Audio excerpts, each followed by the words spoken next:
Ashamaa akkam jirtu kabajamoo dhaggeeffattoota raadiyoo Arraata Biyyoolessa Oromiyaa waraanni bilisummaa Oromoo hagayya 8 2021 irraa kaasuun sirna gabrummaa yeroo dhumaaf buqqisuu eegaluusaa fi haala bobbaa kanaanuuf ibsuuf ajajaan ol aanaa Aabaawoo Woboo Jaalmarroo Dirribaa toora irratti argamuu itti dhiyaadha.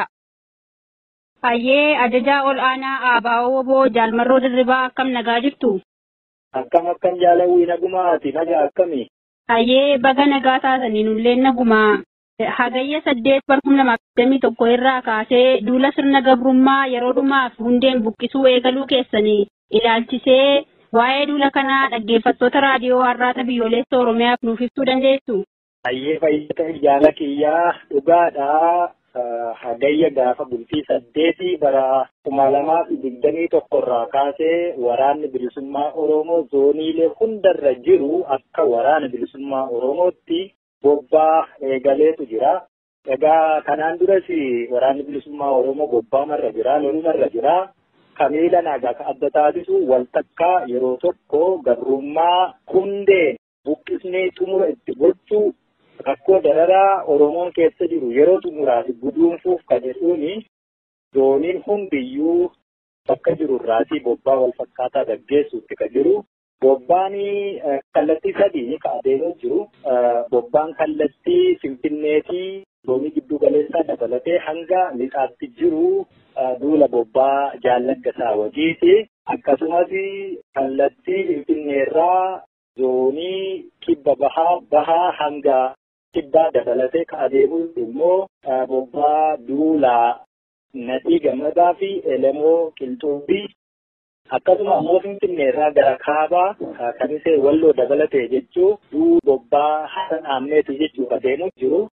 Akeekni bobbaa kanaa egaa akkuma filasii ibsee gammatti xumura gochuu kallattii jiru irratti ammoo waraanni bilisummaa Oromoo zoonii jiru irratti aanotaa fi godinoota akkasumas kallattii keessa socho'u hundumaa to'achuu, diina achi keessaa qulqulleessuu, lafa dhuunfachuu, uummata dhuunfachuu, bulchiinsa uummataa ammoo diriirsaa adeemuu. Bobbaan kuni kallattii kanaan akkaataa kanaan maqaa sadiin socho'aa jiru kuni yeroo gabaabaaf deemsifama. Yerootii booddee ammoo akka waliigalaatti akka zooniitti osoo hin taane waraanni bilisummaa Oromoo waliigalaanii duula gaggeessutu jira. Duulli sun immoo yeroo magga'u fi maqaa tokkicha duulli sun ittiin gaggeeffamu miidiyaa fi kan ibsamu ta'a. Egaa walumaa galatti haalli bobbaa kanaa kana fakkaata. Hagayya 8 dilbata irraa kaasee duula kanatu jira. Waraanni bilisummaa Oromoo bakka jiru hundumaarraa harca'aa diinaa qulqulleessaa lafa isaa dhuunfachaa godinoota Oromiyaa bilisa baasaa tarkaanfachuu eegaleera. Milkii qabna, injifannoo qabna. Akkasittiin deemuutti jirra. Zooniilee hundumaarraa kanatu jira jaalawwi. Hayyee ajajaa ol aanaa Aabaawoo Woboo Jaalmarroo Dirribaa bobbaa milkiif injifannoo isiniif haa ta'u milkaa isiniin jenna.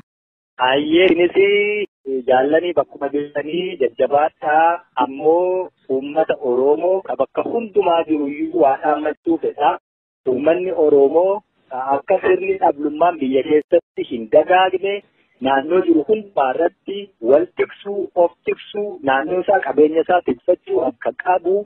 Bakka diinni irraa buqqa'etti waraanni bilisummaa Oromoo tarkaanfatee yeroo fuulduratti darbu uummanni wal ijaaree wal ta'ee naannoo isaa tikfachuu bulchiinsa mataasaa tolfachuudha qaba. Kan yeroo sirni dhablummaan akka hin dagaanne kan dhaammachuu barbaada. Uummata Oromoo bakka hundumaa jirutti iyyuu saamichi hanni akka hin babal'anne, wallabdeen akka hin babal'anne haalli akkasii sochiin jiru keessatti namni gaa afaan Amaaraan kan jettu tokko jira. Warri Amaaraa girri laleebaa himmachaa jetti akkasuma hin taane uummati naannoo isaa waloo isaa wal to'atee socho'uudha qaba. Akkasumas jaallan waraanni bilisummaa Oromoo bobbaa kanarra jirru hundi keenya iyyuu bakka jirru zooniileen hundi qondaalonni ajajoonni akkasumas miseensonni waraanaa bobbaa jiru kana milkeessuu yeroo xumuraa fi gabrummaatti guduunfaa gochuu qabna. Hamileen lolachuu qabna. Irra aanutu nurra jira.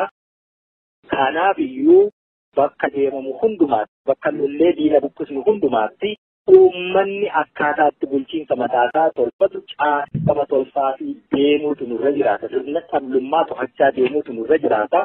haasaalee uummataa tiktuuti nurra jiraata.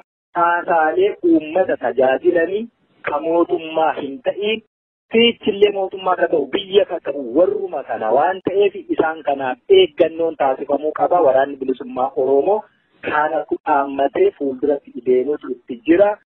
Egaa uummanni Oromoo immoo beeka qabsoo kana bara dheeraa keessatti hirmaatu jira ammas itti jira. Yeroo xumuraa ofirraa immoo guduunfachuu fi jabaatee waraana bilisummaa Oromoo bira dhaabbatee waan danda'u hundaan itti of kibinee qaanii gabrummaa bara dheeraa keessa turte kana keessa akka of baasu ofumaanillee dhaammachuufidha. Fayyaa ta'aa jajjabaadhaa jaallan bakka hundaa jirtanii ni injifannaa ni mo'annaa Oromiyaas bilisa ni baasnaa jiraanne bilisummaa Oromootiin handhuura Oromiyaa Finfinnee irratti kan wal arginu yoo hin jiraanne immoo Oromiyaan bakka nu barbaaddetti lubbuu sana ni kennina lafeen keenya riqaa ta'e taphni irra haa tarkaanfatu. Dhaamsa kiyyaa jajjabaadhaa woboo bakka jirtanii fayyaanaaf ta'ee fi fayyaa ta'aa jedha. Baay'ee toora irratti argamtanii waan jirtanii haala keessa jirtan nuuf ibsuu keessaniif maqaa dhaggeeffattoota raadiyoo Arraata Biyyoolessa Oromiyaan galatoomaa ulfaadhaa isiniin jenna. Fayyaa ta'eef jaalladha.